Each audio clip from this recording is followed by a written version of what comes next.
एक अहम खबर इस वक्त आ रही है। आरएसएन सिंह साहब, मैं आता हूं आपके पास, मैं आता हूं। एक अहम खबर ले लूं। पंजाब में बाइक धमाके से जुड़ी इस वक्त की बड़ी खबर है। बाइक पर हुआ धमाका सामान्य नहीं था, यह पता चला है। स्टेट फॉरेंसिक एक्सपर्ट्स की टीम को घटनास्थल पर बुलाया गया।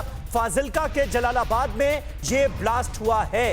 बाइक ब्लास्ट में एक शख्स की मौत हुई है और एक घायल बताया जा रहा है। ये बड़ी जानकारी अब सामने आ रही है कि फाजिल्का के जलालाबाद में जो ब्लास्ट हुआ वो सामान्य नहीं था।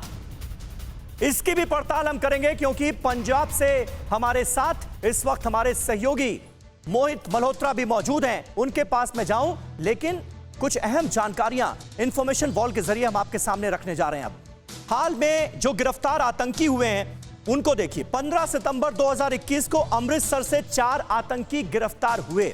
इसके बाद 14 सितंबर का जिक्र करना होगा, जब दिल्ली, यूपी, महाराष्ट्र से 6 आतंकियों की गिरफ्तारी हुई। 13 सितंबर को इससे पहले ओडिशा से 4 संदिग्धों की गिरफ्तारी की गई। 20 अगस्त 2021 को भी जालंधर से एक आतंकी को गिरफ्तार किया गया। ये पाकिस्तान में बैठे दहशतगर्द जो हैं, ये कौन सी साजिशें रच रहे हैं भारत के खिलाफ? पिछले कितने दिनों से साजिशों को अंजाम देने की कोशिश की जा रही है, इससे आपको अंदाजा होगा। एक और बड़ी खबर यह है कि पंजाब के अमृतसर से 4 आतंकी गिरफ्तार किए गए। तेल टैंकर में धमाका कर तबाही मचाने का इनका प्लान था। तेल टैंकर को टिफिन बॉम्ब से उड़ाने की साजिश इन्होंने रची थी, जिसे नाकामयाब किया गया है। मोहित मल्होत्रा इस वक्त हमारे साथ मौजूद हैं। मोहित, इससे जुड़ी और क्या डिटेल्स इस वक्त आप हमारे दर्शकों को दे सकते हैं, और पंजाब इस वक्त कितना सेंसिटिव हो गया है, पंजाब किस तरह से हाई अलर्ट पर है, जरा बताएं। देखिए, पंजाब में इस वक्त चप्पे चप्पे पर हाई अलर्ट रखा गया है, और ख़ास तौर पे जो पाकिस्तान की सीमा से सटे ज़िले हैं, फिरोज़पुर की बात करें, फाजिल्का की बात करें, और ख़ास तौर पे अमृतसर, क्योंकि अमृतसर को लगातार टारगेट किया जा रहा है। ड्रोन के माध्यम से वहाँ पर हथियारों की खेप पहुँचाई गई, टिफ़िन बॉम्ब भी पहुँचाया गया। अमृतसर में जो अटारी बॉर्डर है, जो कि बिल्कुल पाकिस्तान से सटा हुआ है, वहाँ पर ये पूरा घटनाक्रम हो रहा है। और मैं आपको बताऊँ कि अगर 8 अगस्त को आतंकी अपनी पूरे मंसूबों में कामयाब हो जाते तो इतना बड़ा धमाका होना था कि जो पेट्रोल पंप के पीछे पूरा गांव था, वो गांव भी तबाह हो सकता था। लेकिन जो ऑयल टैंकर ये लोग चुरा कर लाए थे, जिसमें ब्लास्ट करने की तैयारी थी, उसके अंदर इनको जानकारी नहीं थी कि कितना तेल है। उसके अंदर सिर्फ 150 लीटर के आसपास डीजल था।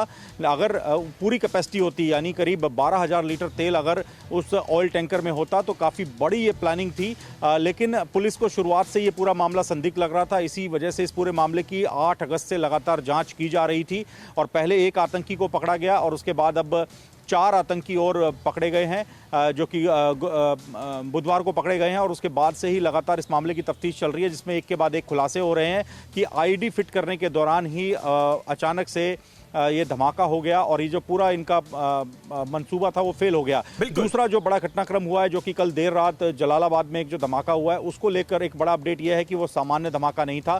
शुरुआत से ही वहां पर चश्मदीद कह रहे थे कि ऐसा नहीं हो सकता कि ऑयल टैंकर बाइक का ऐसे फट जाए, कि इतना बड़ा धमाका हो जाए जो दूर दूर तक आवाज लोगों को सुनाई दे। इसी वजह से अब फोरेंसिक एक्सपर्ट्स को बुलाया गया है, और पंजाब पुलिस किसी भी तरह की आशंका को दरकिनार नहीं कर रही, और टेरर एंगल से भी इस पूरे मामले की तफ्तीश हो रही है। ठीक है, ठीक है मोहित, बने रहे हमारे साथ। आरएसएन सिंह साहब, एक छोटा सा कमेंट आपसे चाहूंगा। अब इस पूरे मामले को कैसे फॉलो अप किया जाएगा, ये एक बड़ा सवाल जहन में आता है। पाकिस्तान का इन्वॉल्वमेंट किस हद तक था, आईएसआई किस तरह से इन्वॉल्व थी, किस तरह से अनीस इब्राहिम को ठेका दिया गया, सुपारी दी गई साजिश को अंजाम देने की, सारी कड़ियां जुड़ती हुई नजर आ रही हैं। कहां ट्रेनिंग हुई, किसने ट्रेनिंग दी, सब कुछ पता है। फॉलो अप कैसे होगा? नहीं, देखिए, फॉलो अप आप जो बाहर पाकिस्तान में कार्रवाई करें, बालाकोट करें, सर्जिकल स्ट्राइक करें, और कई तरह के ऑपरेशन मुमकिन है। आजकल ओवर द होराइजन ऑपरेशन की है, आजकल ड्रोन का भी जमाना है।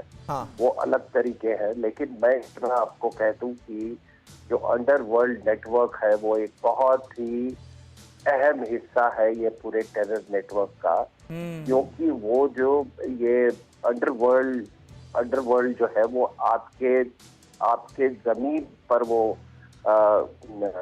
काम कर रहा है। उनकी ताल्लुकात है, उनकी हर हमारे समाज की हर गतिविधि, हर क्षेत्र के लोगों से राजनीतिज्ञों से, एक्टर से, एक्ट्रेसेस से, अब आप किसी से भी उनकी सारी ये मतलब वो बेटिंग सिंडिकेट से उनकी पूरा एक नेटवर्क है और वो आपके लॉ एंड ऑर्डर जो एपरेटस है उसको मैनिपुलेट करके काम कर रहे हैं। तो वो एक बहुत अहम कड़ी है और मैं इसलिए कह रहा हूं कि 26 से 11 बिना ये अंडरवर्ल्ड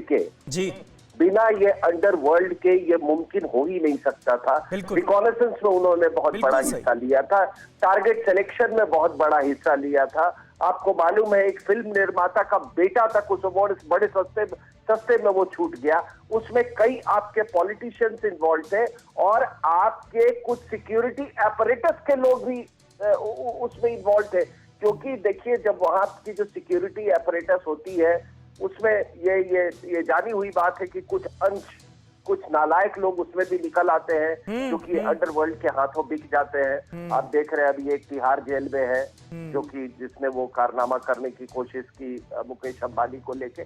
तो ये मस्ट अंडरस्टैंड कि ये बहुत बिल्कुल सही बात है और इसकी बहुत कायदे से पड़ताल बहुत जरूरी है। सिंह साहब, अड़ी सोमवार से शुक्रवार शाम 6 बजे सिर्फ TV9 भारतवर्ष पर।